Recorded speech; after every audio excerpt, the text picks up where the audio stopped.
నేను నీలాదేవి నివసారు గోపీలందరూ కలిసి నీలాదేవి కూడా మహాలక్ష్మి స్వరూపం. ఆవిడ అనపాయిని అంటే ఎప్పుడు కూడా నారాయణని వదిలిపెట్టి ఉండదన్నమాట. ఆవిడ వీళ్ళతో వచ్చాడు, వీళ్ళ కోసం వస్తుందన్నమాట. వచ్చి నేను కూడా మీ జీవకోట్లో నేను ఒకరిని, ఆవిడ నా జీవుల్ని పరమాత్మలో చేర్చడంలో పట్టిరాలన్నమాట.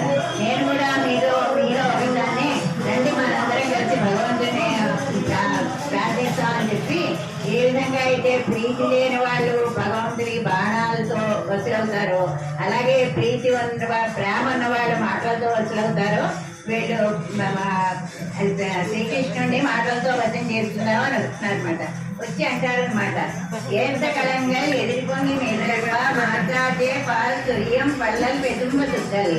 ఎంత కళంగాలు అంటే కుండల నిండా నీరు పాలు పొంగి ఇచ్చేటటువంటి మెదప మాట్లాడే పోల్సయం ఎంత కళంగా ఎదిరిపోయి పొంగి ఉండేటటువంటి పాలతో ఉన్నటువంటి కుండలు నిండాలా మాట్లాడే పోల్సయం పెద్ద పెద్ద పశువులు ఉన్నటువంటి ఆర్తపడతాన్ మగరే అధికంగా పశు సంపద కలిగినటువంటి నందగోపుని కుమారుడా అని వెళ్ళిపోతారనమాట.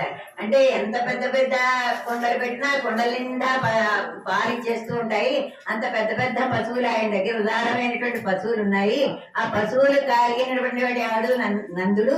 ఆ నందుడి యొక్క కుమారుడిన నందకుమారాలే అని చెప్పి ఆయన పశు సంపదని ఎవరికైతే ఆయన ధార్మికం, సౌరత్వం, నాయకత్వం, ఆయన భుజబలాన్ని వర్ణించారు. ఇందులో ఆయన పశుబలాన్ని వర్ణిస్తున్నారన్నమాట.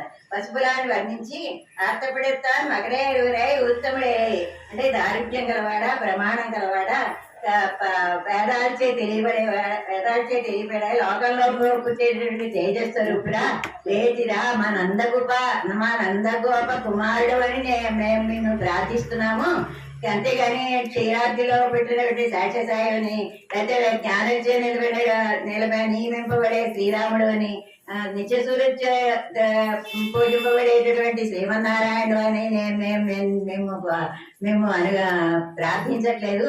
మేము నిన్ను ఎందుకు ప్రార్థిస్తున్నామంటే, మేము మా నందగోపంలో మా నాయకుడైనటువంటి నందగోపికి పుట్టావు కాబట్టి మేము నిన్ను ప్రార్థిస్తున్నాము అని చేత గౌతమించడే మాతారినకు వదిలేను అని అంటాడు.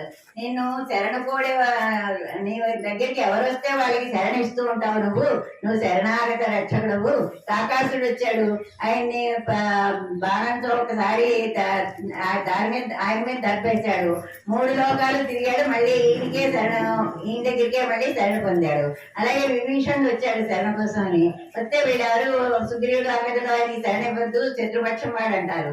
అయినా సరే ఈయన విభీషణ్కి శరణిస్తాడు. అయినా శరణాగత రక్షకుడు మాత్ర వేద స్వరూపుడైన వేదాలు నేర్చుకునేటువంటి నందగోపాడు ఆచార్యుడై నిన్ను కుమారుడి కింద పొందాడు అని చేత మాకు పెరియాల వారు ఏ విధంగా నిన్ను చూసి మంగళాశాసనం పాడారో మేము కూడా నిన్ను చూసి మంగళాశాసనం పాడాలి, నీ సౌందర్యం చూసి అని ఇక్కడికి వచ్చాము అని చేత ఓ కృష్ణ లేచి మా యొక్క కోరికను నెరవేర్చు, నేను నీకు మంగళాశాసనం పాడడానికి వచ్చామని చెప్పి ఈనాటి పాత్రల్లో వీళ్ళు చెప్తారు.